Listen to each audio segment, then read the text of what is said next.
Le troisième jour, fatigué de compter, l'homme dit que la machine a calculé soit et la machine fut. Mais le quatrième jour, submergé par les problèmes à résoudre, l'homme dit Click and collect, Bread Friday. Quoi. Non mais maintenant on va parler anglais. J'avais fait un sondage il y a quelques temps pour savoir les sujets qui vous intéressaient et savoir comment j'étais arrivé à ce pattern d'écharpe anti-IA était arrivé en deuxième position. Et sachant que la première, j'avais déjà fait un petit talk dessus, je ne me rappelle pas lequel, mais j'ai déjà fait. Résultat, c'est le choix numéro 2. Et en fait, pour réaliser cette écharpe anti-IA, c'est la même technique qu'on fait pour réaliser de l'IA. Et c'est aussi le travail que j'avais fait quand j'étais sur Paris, dans les réseaux électriques. C'est la fameuse formule secrète qui permet de résoudre tous les problèmes du monde, plus ou moins. Et ça s'appelle de l'optimisation.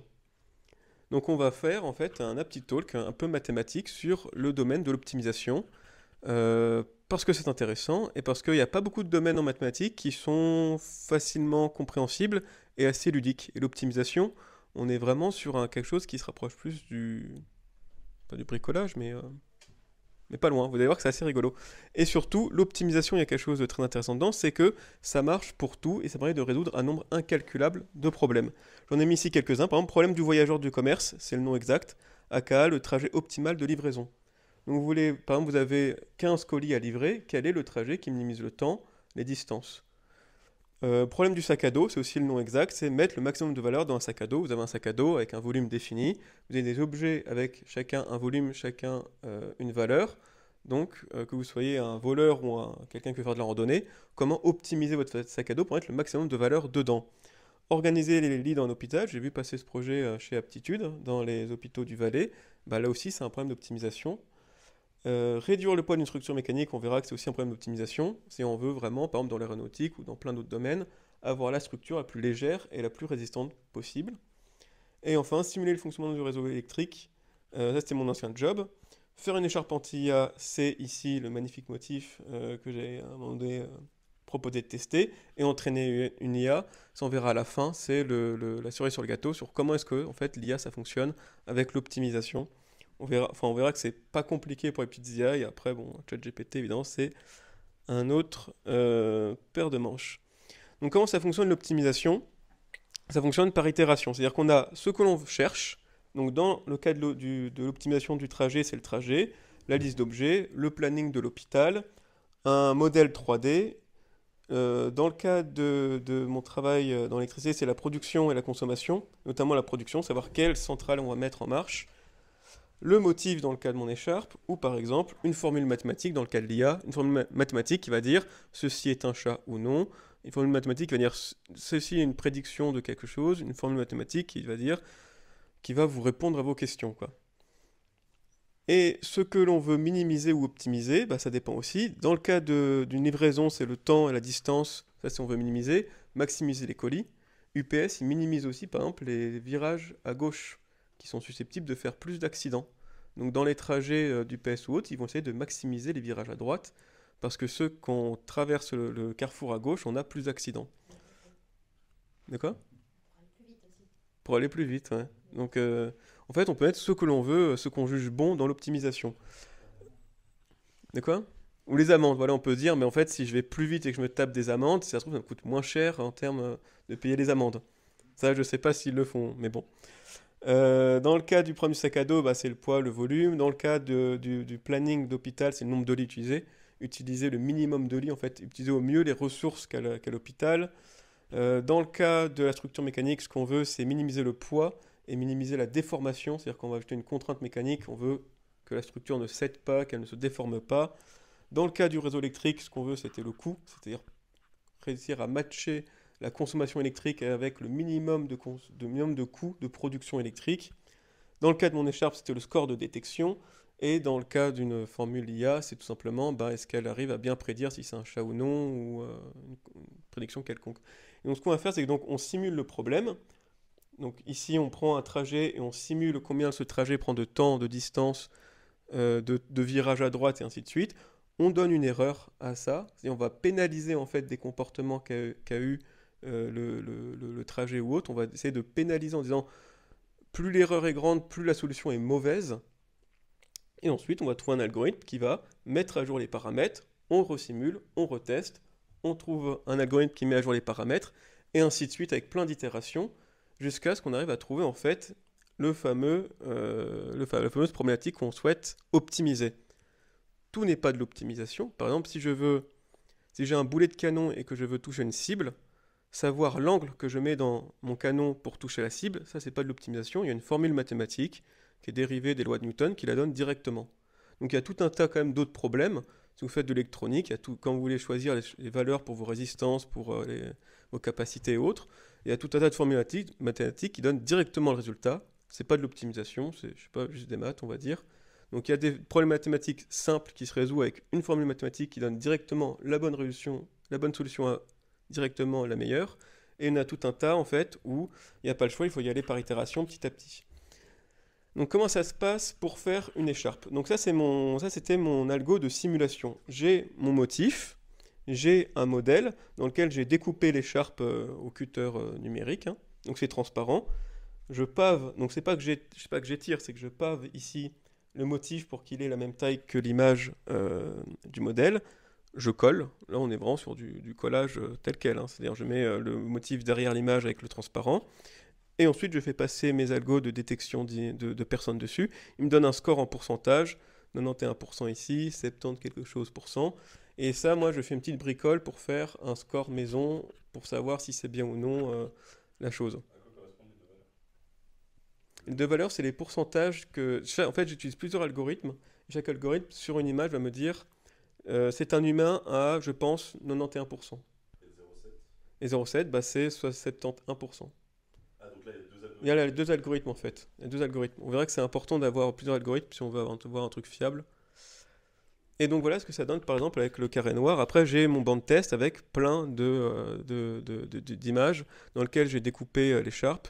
Je colle mon motif par-dessus, j'agrège tout ça, et ici ça me donne un score. Donc le score est très élevé, mais c'est vraiment le score, je pourrais vous sortir la formule que j'ai trouvée, mais c'est vraiment du bricolage pour essayer, pour pas qu'il se mette à optimiser. L'idée du score, c'est pas qu'il essaye d'optimiser juste une image, et qu'il dise ça y est, j'ai optimisé une image, j'ai un score très faible, je passe à autre chose. Il faut réussir à lui trouver un score pour que ça lui force à optimiser le maximum d'images et pas qu'il essaye de feinter un peu la chose, quoi.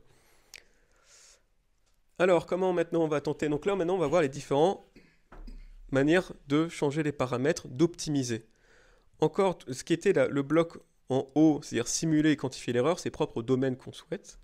Donc là, c'est vraiment pour chaque domaine métier que l'on souhaite, si on est dans l'électricité, si on est dans les transports, c'est là où on va dire faire appel aux connaissances métiers pour simuler et quantifier. Mais le bloc d'en bas sur changer les paramètres au fur et à mesure de l'itération, ça c'est purement de la mathématique, et c'est différents types d'algorithmes. Alors bon, il y a le côté, on va dire, exhaustive, où on ne peut pas vraiment faire de l'optimisation, mais ça peut fonctionner. Moi, dans mon cas, j'ai pris une matrice de 20 par 20 avec des couleurs 8 bits, et j'ai dit, on va tout tester. Donc bon, là c'est du vrai bourrinage, et ça n'a pas donné grand-chose. C'était dommage. Une autre manière de faire, c'était de l'aléatoire. Donc là, c'était de la peinture, on va dire, assez abstrait, où je lançais des tâches un peu sur une sorte de motif, et j'ai lancé des tâches aléatoires, et pareil, j'ai fait tourner le truc pendant des jours, pour voir ce que ça donne, et plot twist, ça n'a rien donné non plus. C'est dommage. Donc là, il fallait maintenant sortir un peu plus l'artillerie lourde. Donc on va voir maintenant les algos génétiques. Donc l'algo génétique, c'est un algo aléatoire. Donc on a donc ce qu'on veut optimiser. Donc le trajet, le planning de l'hôpital, la structure mécanique. Là j'ai fait ici 9 candidats. Ces 9 candidats, ils vont me donner un score d'erreur. Ce score d'erreur, je prends les meilleurs. Je prends les meilleurs qui ont réussi à faire un score d'erreur faible, donc les mâles alpha, on va dire, de cette génération. Je les fais copuler entre eux.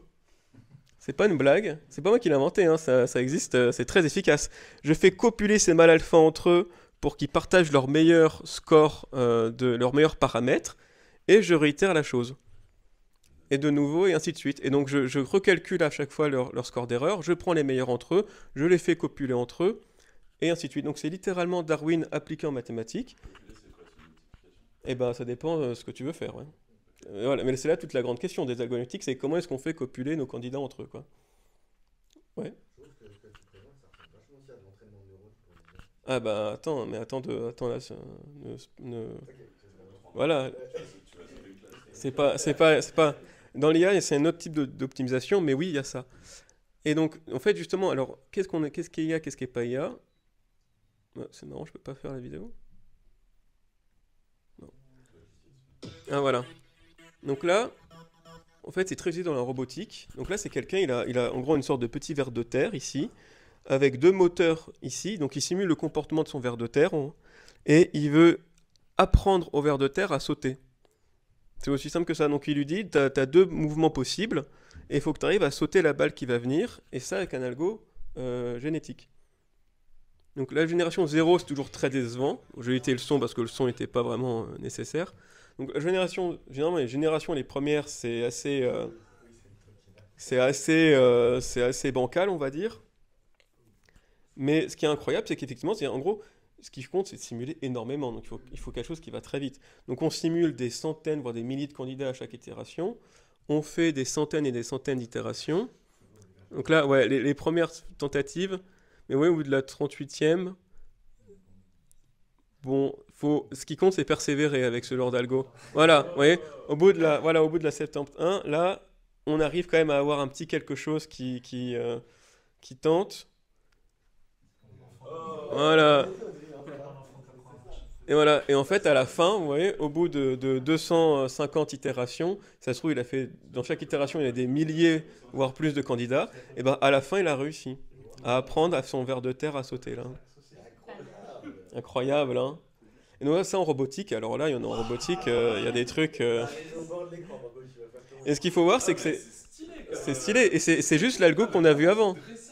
C'est vraiment l'algo qu'on a vu avant, hein. Et donc, juste en reproduisant l'évolution de Darwin, en fait, on arrive à des résultats qui est proche de l'évolution. C'est-à-dire là, le petit ver de terre, il a quand même bien réussi à apprendre à sauter, quoi. Donc lui, là, c'est le mâle alpha, là. Là, c'est vraiment après plusieurs générations, là. Autre chose où le design génératif, il est très bien, c'est dans tout ce qui est mécanique. Donc là, qu'est-ce qu'on fait? On vient dire, en fait, on veut designer la pièce de cette moto qui est la pièce arrière. On vient dire les parties obligatoires de la moto, là où va devoir s'accrocher la pièce, donc c'est ce qui est en vert. Donc là, c'est les parties obligatoires, c'est-à-dire l'objet, il doit passer par ces parties-là, il doit contenir ces parties-là. On met en rouge là où il ne doit pas passer, c'est-à-dire l'objet doit pouvoir esquiver ces obstacles-là. Là, la petite flèche ici, ça indique la force, où va s'appliquer la force et où il va devoir réussir à avoir le moins de déformation possible, à devoir résister aux contraintes mécaniques. Donc on a un peu paramétré notre problème. Et bien pareil, après on envoie l'IA générative, enfin ça s'appelle de l'IA, mais on envoie donc le design génératif. Ils copulent entre eux, ne me demandez pas comment on fait pour copuler des structures mécaniques. Mais à la fin, vous voyez qu'on arrive en fait sur des structures qui ressemblent beaucoup à des structures un peu osseuses, à des structures organiques. Et ça, en fait, ça c'est la structure mécanique qui optimise le poids. Oups, pardon.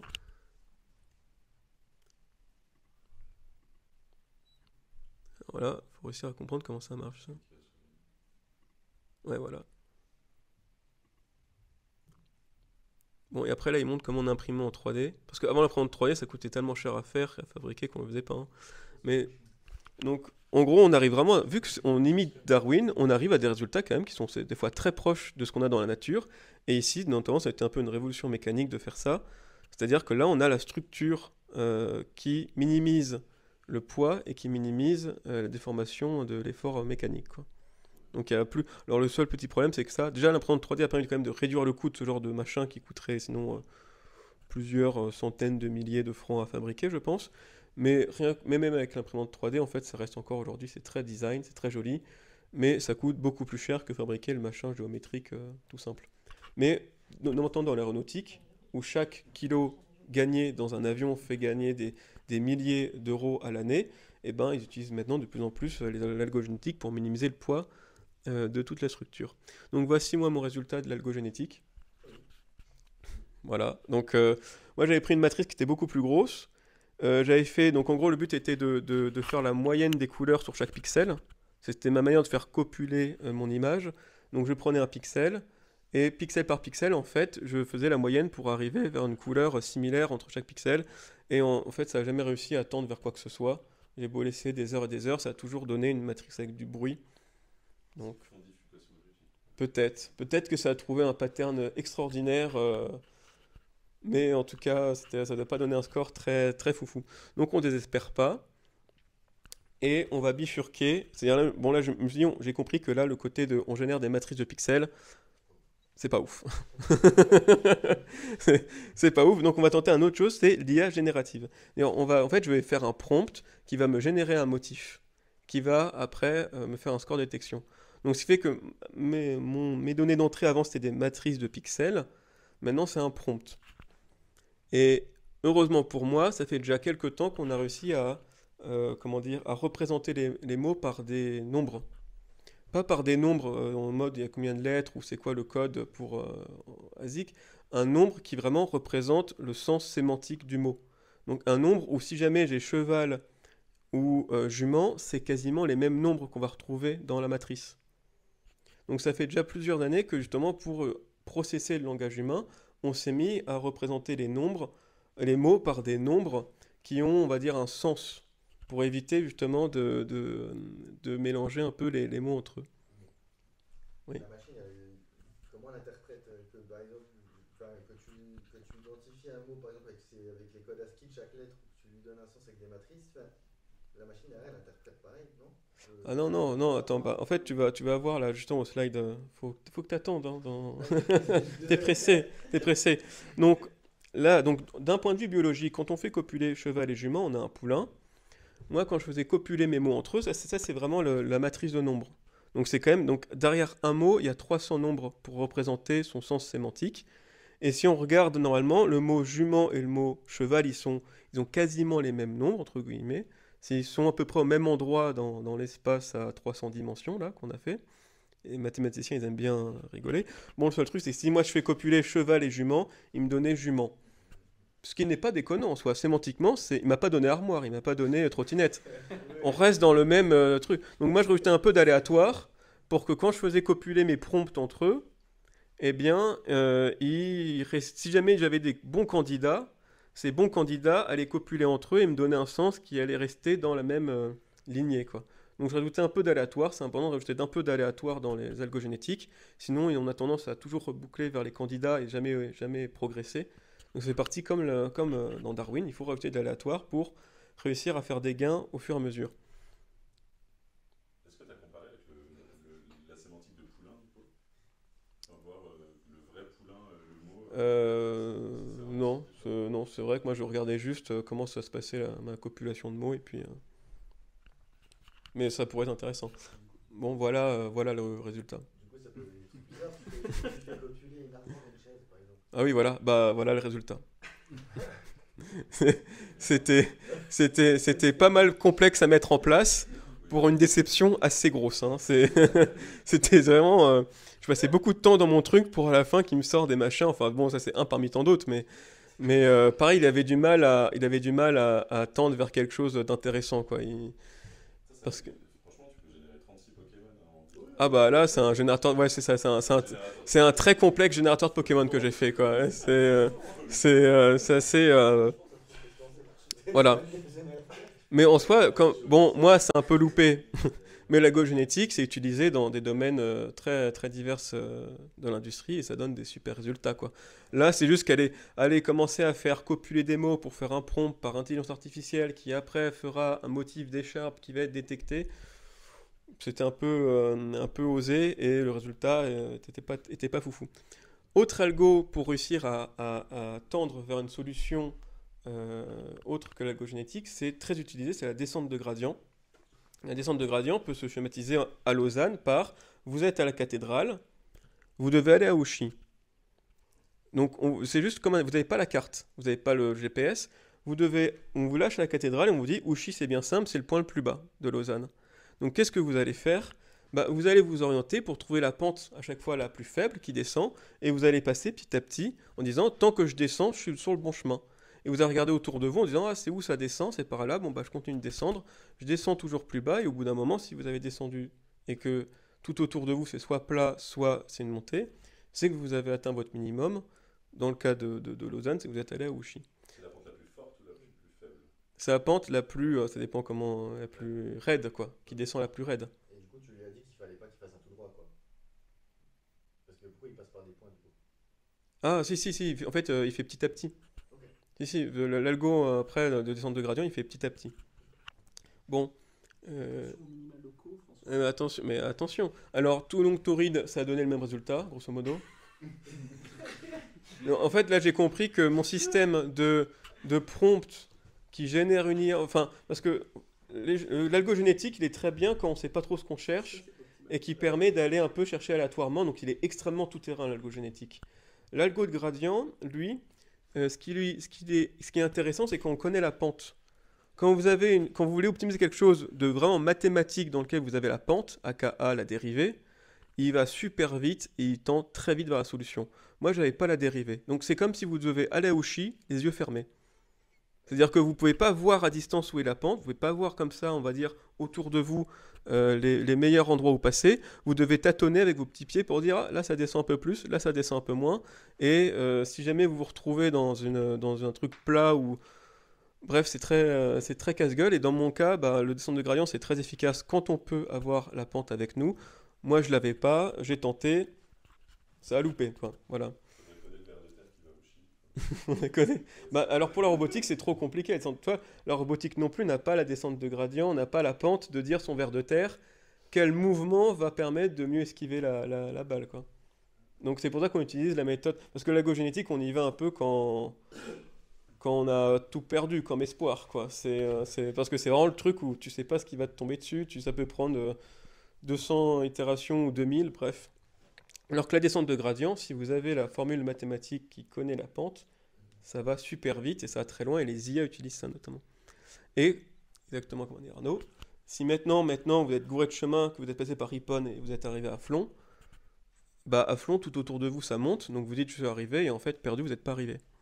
Donc la descente de gradient, ça a aussi ce principal désavantage, c'est que vous êtes arrivé sur un minimum et pas sûr que ce minimum est vraiment le minimum du minimum. Donc dit en termes mathématiques, il faut des problèmes convexes. Voilà, si jamais vous voulez savoir précisément. Et alors, j'ai oublié, je crois que j'avais passé la slide, c'est peut-être un peu lourd, mais mon précédent job à Paris, c'était simulation d'un réseau électrique. Et là, c'est le Saint Graal, c'est un problème qui est linéaire. Donc linéaire, ça signifie qu'on connaît la pente pour tous les points. En gros, c'est comme si on en avait la carte topologique de Lausanne, en sachant exactement là où ça monte et là où ça descend. C'est ça que ça veut dire un problème linéaire. Et convexe, ça veut dire que quand on descend, en plus, on est sûr de tomber sur le meilleur minimum. Donc ce qui fait que c'était des problèmes énormes avec un nombre de paramètres, vraiment des milliers de paramètres dans tous les sens, mais on était dans le saint graal de l'optimisation, on va dire en termes de simplicité, et ce qui fait que dès qu'on lançait l'optimisation en une seconde, moi j'avais la solution du problème de réseau électrique français qui arrivait en une seconde parce que c'était la forme mathématique était forcément la plus optimale. Donc alors pour les Sharp, qu'est-ce qui se passe maintenant? Voilà comment ça s'est terminé. Ça s'est terminé par beaucoup de bricolage. Donc en gros, en fait je me suis rendu compte quand même que l'IA générative, ça fait quand même baisser le score. Même si ça donnait des trucs rigolos, le score baissait quand même pas mal. Donc on va pas revenir sur une matrice de pixels. Donc qu'est-ce que j'ai fait? C'est tout bonnement... j'ai pris le dictionnaire anglais de tous les noms et je lui ai dit bah tu vas me faire tous les noms en prompt. Donc j'ai fait comme ça, vraiment, donc ça a commencé avec un algo, on va dire mi-exhaustif, d'abord aléatoire, je dis tu pioches des noms aléatoires dans le dictionnaire anglais. Je peux montrer alors dans le cloud, désolé, je crois que vous n'allez pas l'avoir. Mais ça a donné ça. Donc proof, osprey, boudoir, punctuation, et à chaque fois ça me donnait un score quoi. Et moi, je fais tourner ça pendant des jours et des jours et des jours jusqu'à avoir des noms qui semblaient pas mal. Non, le mot-clé fur, pour fourrure, qui semblait, des trucs avec les animaux, ça semblait pas mal. Ensuite, je dis, bah fur, ok, c'est validé. Donc maintenant, fur plus tous les noms d'animaux. Et hop, c'est reparti, je lance ça dans la machine, ça mouline pendant des nuits, ça me fait tous les noms d'animaux, et je sélectionne le meilleur, c'était singe. Et après, j'ai tenté avec les couleurs. Je dis, bah, quelle couleur de fourrure singe donne le machin. Ça a sorti noir, marron, et ainsi de suite. Et après, je suis repassé dans Midjourney qui fait des bien meilleurs motifs pour avoir un motif beaucoup plus réaliste, beaucoup plus, on va dire, précis. Là, c'était vraiment à la main pour le coup. Et c'est tombé sur ce fameux motif qui, vous allez voir, il m'a donné beaucoup d'espoir. Parce que ça, c'est un motif classique, donc noir. Vous voyez que l'IA, elle trouve toutes les personnes avec des scores qui sont minimum à 80%, quoi. Et ça, c'était le motif, après plusieurs tentatives, où vous voyez que mine de rien, la moitié des images ne sont plus reconnues. Et c'était de très loin le meilleur score que j'ai obtenu avec mon banc de test, quoi. Donc c'était vraiment le meilleur score que j'ai obtenu. Et c'était le score qui écrasait la concurrence, puisque des boîtes qui se proposent des trucs d'IA, ça existe. Vous avez ici par exemple Capable qui vend des suites à 500 balles. Je suis littéralement allé chercher l'image qu'ils utilisent sur leur site en disant voici le pull, je le passe dans mes algos de détection, ils trouvent l'humain sans problème. Donc moi j'ai fait plein de tests de personnes qui disaient j'ai trouvé un motif, je prends l'image, je la passe, ils trouvent sans aucun problème le machin. Donc j'étais très très motivé, exactement. Et bah, ceux qui étaient là le moment venu, en fait, ça marche pas du tout. C'est-à-dire, donc c'était vraiment, c'est-à-dire que j'ai testé avec, donc je l'ai imprimé. Par rapport au fait que tu l'as juste posé Bah oui, et pas qu'il n'y a pas la forme finalement des je pense. fils et tout ça. Bah, un truc est sûr, ma simulation du réel ne simule pas le réel. C'est-à-dire que parce que moi, ça obtenait un très bon score, et quand je l'ai fait dans le monde réel, le score, c'était foireux, quoi. Ouais, il n'y a pas les ombres, il n'y a pas les... Voilà, donc c'est-à-dire que maintenant, si jamais je souhaite remettre ce projet en route, il y a un petit problème de calcul. C'est-à-dire je dois maintenant prendre une écharpe verte, Faut que tu fasses un écran LCD. un écran LCD. Tu fais un écran, un autre Une sandwich, écharpe ouais, écran. Ah oui, moi j'avais, genre ouais, un sandwich, voilà, bah alors j'avais pensé moi plutôt, j'avais pensé à, l'image plate, quoi. moi j'avais pensé plutôt à une écharpe verte, et après en gros comme ça je fais des vidéos de personnes qui portent des écharpes vertes, et après je viens rajouter le motif en écharpe verte, puis je fais ça, mais enfin déjà de faire des images avec du collage, ça prenait une chier de calcul, alors Ouais, non plus, tu peux faire de la modélisation 3D sinon. voilà, mais en fait là le truc c'est que c'est à la fois on va dire de la fainéantise et de la puissance de calcul, mais il faut quelque chose qui maintenant simule beaucoup mieux le réel si je veux continuer. Parce que moi, mon banc de test que je pensais infaillible, bon bah, arrivé in real life, il s'est montré assez désastreux, quoi. Donc voilà pour. Après, il y a l'IA qui arrive, hein, c'est pas fini. Donc vas-y pour la question. Juste savoir si réalistiquement, tu pensais que c'était possible de masquer assez de features d'un être humain pour que les IA vraiment les plus avancées elles puissent tout détecter juste avec une écharpe. Alors maintenant, j'ai des doutes. Non, en fait, maintenant, moi, après, j'ai aussi testé un peu cette écharpe en me la mettant un peu n'importe où. Et tant que tu masques pas le visage, n'importe où, je parle, hein, voilà, forcément.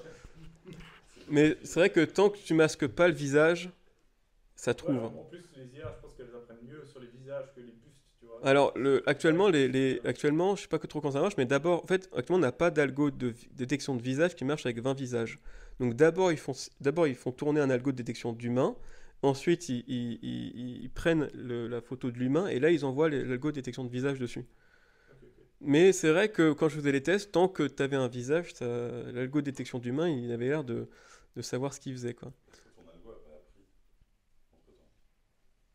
entre-temps. Bah là, mon algo, en fait, alors moi, le côté intelligent et optimisation, moi, à la fin, il n'y avait plus rien. C'est moi qui faisais des listes de mots aléatoires, des trucs comme ça. Donc, c'était assez pas très bourrin, quoi. Oui, bah. Allez, par ordre. Là, quand même, dans le pipeline que tu utilises, tu as quand même plusieurs autres IA. Genre celle Ouais. qui va consommer ton prompt pour te faire une image, et puis après tu as celle qui va détecter, Ouais. etc. Du coup, ça fait plusieurs quand même points de fragilité parce que toutes ces IA, elles ont leur propre Exactement, spécialité, leurs exactement. propres endroits où elles échouent. Et en fait, alors bon, la génération d'IA encore, ça n'impacte pas la détection d'IA, on va dire. Mais eux, quand ils disaient oh, notre IA c'est la meilleure, ils devaient parler d'une IA. Enfin, en gros, ils ont dû tester sur une IA en particulier, qui plus est, ça se trouve un peu ancienne. Et déjà, je pense que moi, le fait d'avoir utilisé des IA plus modernes et plusieurs IA fait que c'est pour ça que leur truc, il marche pas là actuellement. Ça se trouve, quand ils disaient oh, j'ai réussi, ça marche, ils l'ont testé sur une IA qui était la version 2. Et aujourd'hui, on a la version 5 de cette IA et on a 3 autres qui sont encore plus performantes à côté. Donc, c'est ça qui est compliqué, c'est de se dire, réussir à trouver un motif qui va faire, qui va casser tous les types d'IA de détection, c'est ultra chaud. Et ça, dans même 2 ans, c'est, je pense, impossible. Donc, actuellement, si vous voulez l'idée, c'est soit je continue à trouver des motifs bizarres, quoi, mais compliqués, soit c'est les Digital qui m'ont donné l'idée, c'est Biped avec son écharpe électronique qu'on met autour du cou. On pourrait peut-être projeter quelque chose, des sortes de lumière infrarouge ou je sais pas quoi. On va avoir une sorte d'écharpe électronique qui projette, qui crée un flash infrarouge qui fait que les caméras ne voient plus rien, quoi. Mais bon, voilà. Il y en a encore après avec de l'IA derrière, donc bon, mais on va prendre par... on va faire une IA. Allez. Étant donné que le visage est quelque chose de très caractéristique à l'humain, Ouais. on peut laisser des motifs sur des lunettes de soleil. Bah, alors ça va être la prochaine idée. Moi, parce que je voulais quelque chose d'un cas, on va dire, censurable par le gouvernement, et notamment, tu n'es pas censé masquer ton visage en public. Avec des lunettes de soleil. Bah, alors voilà, ça peut marcher, mais bon, il pourrait... Alors qu'au moins, en disant je ne touche pas au visage, au moins j'étais sûr de là, il ne pouvait pas interdire l'objet, quoi. Et le maquillage, ça a déjà été fait. Le maquillage, ça a déjà été fait, mais ça, pareil, je voulais aussi quelque chose qu'on retire et qu'on puisse mettre facilement. Qu'on puisse aller au bureau avec, quoi. Ça veut pas que tu arrives avec une tête de licorne, tu vois, en disant... Ouais, du coup, pourquoi t'as pas. Enfin, est-ce qu'après t'as setup genre un réseau adversarial où t'as genre un truc qui génère et puis après l'autre IA elle détecte et suivant à quel point elle détecte bien, tu remets ce input dans l'autre. Et puis Bah, ça fait c'est un peu ça, c'est un peu ça, mais d'une manière sans passer par un réseau de neurones, quoi. C'est à la mano, quoi. Ça a été avec un problème d'optimisation, mais c'est vrai que en fait, les réseaux de neurones, effectivement, les GAN, Generative Adversary Network, ils font ça. C'est-à-dire que, alors ça, c'était ceux qui arrivaient à peindre comme Dali, ceux qui arrivaient à peindre comme Picasso. Ils ont été entraînés en disant, il y en a un qui essaye de peindre comme Picasso, un qui essaye de détecter un faux Picasso. Et on fait tourner ça pendant plusieurs itérations. Et à la fin, celui qui peint, il arrive à peindre de plus en plus comme Picasso. Et celui qui détecte, il arrive à de plus en plus détecter les petites nuances qui font que c'est pas Picasso. Donc les deux deviennent de plus en plus compétents. Et à la fin, t'arrêtes et on garde que celui qui peint comme Picasso. Et on a un algo qui peint comme Picasso. C'était une technique qui a été utilisée pour les algos qu'on appelle ça, de copie de style ou je sais pas quoi. Où justement, il y en avait un qui était censé peindre comme Picasso, l'autre qui était censé détecter les faux Picasso. Ils sont chacun entraînés les uns les autres au point de devenir très compétents. Et à la fin, on garde que celui qui peint comme Picasso. Autre question, j'enchaîne avec l'IA. Ouais. Ok, alors place à l'IA. Donc c'est un peu pour... vu qu'on a vu les problèmes d'optimisation, autant enchaîner directement sur l'IA. C'est pas tous les jours qu'on apprend ce qu'il y a dans l'IA, et là on est à un jet de pierre de le faire. Donc déjà, l'IA c'est un mélange d'optimisation, grandement d'optimisation, et de statistiques. La statistique, tout le monde le sait parce que c'est toutes ces données qu'on agrège et compagnie, mais l'optimisation, on n'en parle pas souvent alors que c'est vraiment le cœur absolu de l'IA. Et c'est parti. Alors, ce qu'on appelle déjà IA est très vaste. Typiquement, un algo génétique, c'est que de l'optimisation, et c'est déjà dans la catégorie IA. C'est-à-dire, vous avez vraiment des chercheurs qui disent, j'ai fait une IA, et c'est un algo génétique qui n'a absolument pas de statistiques en lui. Et on peut aussi voir la statistique comme une forme d'IA intelligente. Typiquement, ça aussi c'est un truc que j'ai fait dans ma précédente vie en France, prédire la consommation électrique. Donc pour prédire la consommation électrique du 14e jeudi de l'année 2024 à 16h, eh bien si vous avez la mesure de mercredi 2024 à 16h, c'est-à-dire la mesure du jour d'avant, la mesure de la semaine d'avant, donc c'est-à-dire que jeudi le 13e à 16h, et la mesure de l'année d'avant, tout ça c'est parce que l'électricité est cyclique, c'est-à-dire il y a une différence de consommation jour-nuit, donc il faut prendre le jour d'avant, il y a une différence entre les jours de la semaine, donc il faut prendre la semaine d'avant, et il y a une différence dans l'année avec les saisons, donc il faut prendre l'année d'avant. Et bien si vous faites juste la moyenne de ça, vous arrivez à prédire la consommation électrique d'un pays avec, je dirais, 10% d'erreur.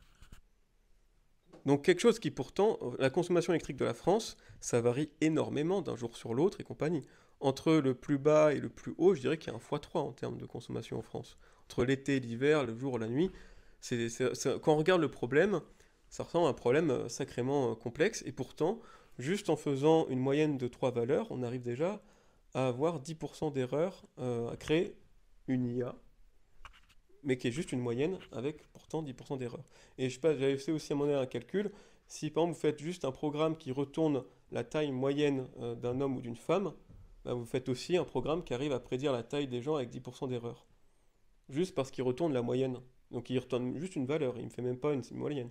Il retourne juste la valeur moyenne, par exemple, je crois qu'en Europe c'est peut-être 1m80 pour les hommes. Bah voilà, il retourne toujours 1,80 pour prédire la taille des hommes, et ben il fera 10% d'erreur. Donc juste la moyenne.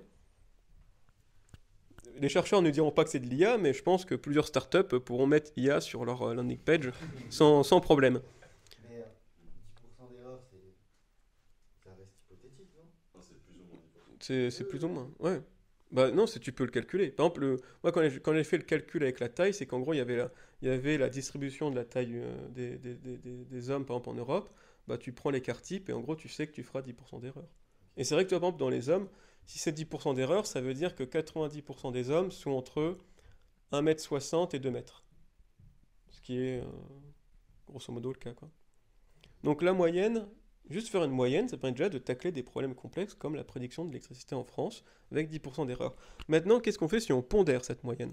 C'est-à-dire que si on va donner plus de poids à l'une des valeurs plutôt qu'à l'autre, on se dit que quand même, ça se trouve, c'est peut-être la mesure du jour d'avant qui compte plus que la mesure de l'année d'avant. Donc qu'est-ce qu'on fait si on pondère? Et ben, comment est-ce qu'on trouve les paramètres ABC pour donner les bonnes pondérations? Et ben, c'est un problème d'optimisation. Là, on retrouve sur un problème d'optimisation. Qu'est-ce qu'on veut optimiser? C'est ABC qui donne la meilleure prédiction possible. Donc c'est ABC qui nous donne une simulation, donc là directement la prédiction de la consommation, et l'erreur c'est tout bonnement la différence entre la mesure historique réelle et la prédiction qu'on a voulu faire de cette mesure. Oui. Et comment tu déduis qu'une prédiction est meilleure qu'une autre? Par rapport à la mesure passée. Et en gros, tu as ta consommation de l'électricité par exemple en France pendant 5 ans, et ben tu vas y aller avec cette formule-là en disant je choisis ABC aléatoirement, bon, je tente une prédiction, je la compare avec la mesure qui s'est passée les 5 dernières années, et ainsi de suite, et en fait, voilà, et ensuite tu fais une... Alors là par contre, voilà, la descente de gradient ici, elle est extrêmement, extrêmement efficace, et ça, c'est de l'IA. Ça, c'est littéralement comment fonctionne le machine learning. Alors là, on est sur un cas de machine learning, et ça je l'ai fait, ça, moi j'obtiens 5% d'erreur quand j'étais chez RTE, et les experts d'RTE, ils arrivent à descendre à 2% d'erreur. Donc juste avec une moyenne pondérée qu'on a appris avec une machine learning de l'IA, on arrive à prédire la consommation de la France avec 2% d'erreur. Donc le fameux machine learning, c'est on a une formule mathématique paramétrable, et on va lancer un problème d'optimisation dessus pour optimiser, pour minimiser l'erreur sur un jeu de données afin de trouver les bons paramètres. Alors là, voilà, et tout long to read, ChatGPT, quoi. Mais c'est littéralement ça derrière tous les IA. C'est-à-dire, ça a commencé avec une simple moyenne pondérée, et ça s'est terminé actuellement par ChatGPT, et on verra bien par la suite. Mais c'est littéralement, on trouve une formule mathématique avec des paramètres, on dit tu dois faire des prédictions, deviner si c'est un chat ou non, deviner si c'est un personne ou non, prédire la suite des mots dans le cas de ChatGPT, et c'est parti. Donc ChatGPT, je crois que ChatGPT 4, il est autour de 100 milliards de paramètres. Donc on arrive sur des trucs un peu balèzes, hein. Là on est... La consommation électrique de l'année précédente, c'est plus la même. Ouais, là c'est vrai qu'après les IA vont après s'interférer entre eux, quoi. C'est-à-dire il va y avoir les IA vont commencer à foutre les autres IA en l'air, quoi. Mais oui, donc là l'exemple qui est sorti, il est tout simple, mais déjà c'est déjà un exemple très concret qui fonctionne dans le cas de l'électricité en France. Et après, sky is the limit. À vous d'imaginer la formule mathématique la plus... par exemple, les réseaux de neurones, c'est parce qu'on a choisi des formules mathématiques qui représentent l'information dans un cerveau, quoi, grosso modo. Donc on a trouvé des formules mathématiques qui représentent l'information dans un cerveau, on a lancé des optimisations dessus, et ça a permis de trouver tout un tas d'IA différentes, quoi. Voilà. Hop, donc, tout long to read, le résumé, c'est la quête pour résoudre les problèmes. Soit utiliser une formule physique qui existe, donc ça c'est si jamais vous voulez trouver l'angle optimal pour atteindre, si vous trouvez l'angle optimal pour atteindre une cible avec un boulet de canon, il n'y a pas d'optimisation, il y a directement la formule qui existe, ça a été donné par Newton, en un coup vous l'avez. Mais ça, c'est malheureusement, il y a peu de problèmes, enfin il y a peu, quand même beaucoup, mais dès que le problème se corse un peu, vous n'avez pas de formule directe pour trouver la solution. Après, grâce à l'informatique, on a pu simuler les problèmes et bourriner, donc recherche exhaustive et aléatoire. Ensuite, on s'est dit que c'était quand même pas très fin comme manière de faire, donc on a trouvé des algos qui vont... Typiquement, l'algogénétique, c'est une recherche aléatoire, mais on va essayer de diriger l'aléatoire vers les candidats de plus en plus prometteurs. La recherche de descente de gradient, ça consiste à tout tester, mais tout tester en ayant le chemin qui a l'air d'aller le plus rapidement possible. Donc là, c'est de l'optimisation, guider la recherche pour trouver une solution. Et enfin, la dernière étape, elle est assez conceptuelle, c'est l'IA, c'est-à-dire que là, on ne cherche plus... Typiquement, si vous voulez optimiser un trajet avec les colis, vous lancez un algo d'optimisation et vous n'avez qu'une seule solution qui est pour ce trajet précis. Si vous avez un colis à mettre en plus, un colis à mettre en moins, une rue qui est fermée dans le centre-ville, il faut relancer l'optimisation. Et ça peut prendre secondes, minutes, heures, ça dépend. Avec le machine learning et l'IA, ce qu'on va faire, c'est qu'on va essayer de trouver une formule qui va, elle, trouver les meilleurs trajets optimaux dans le centre-ville.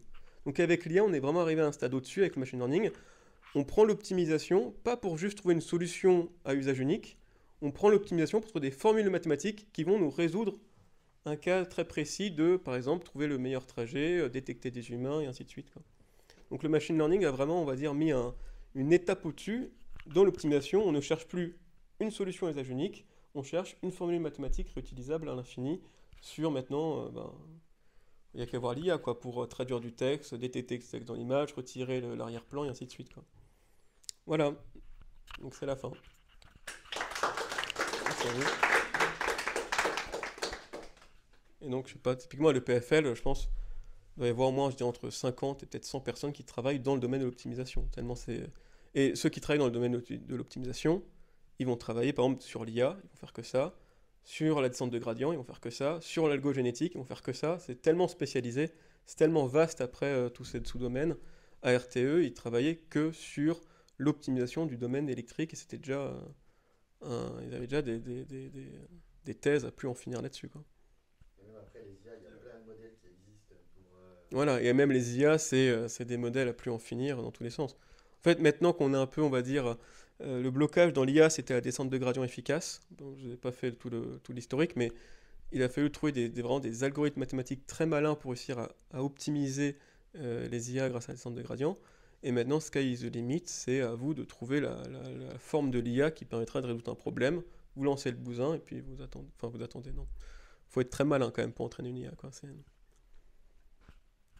Et voilà. Peut-être on continue autour de... On mange.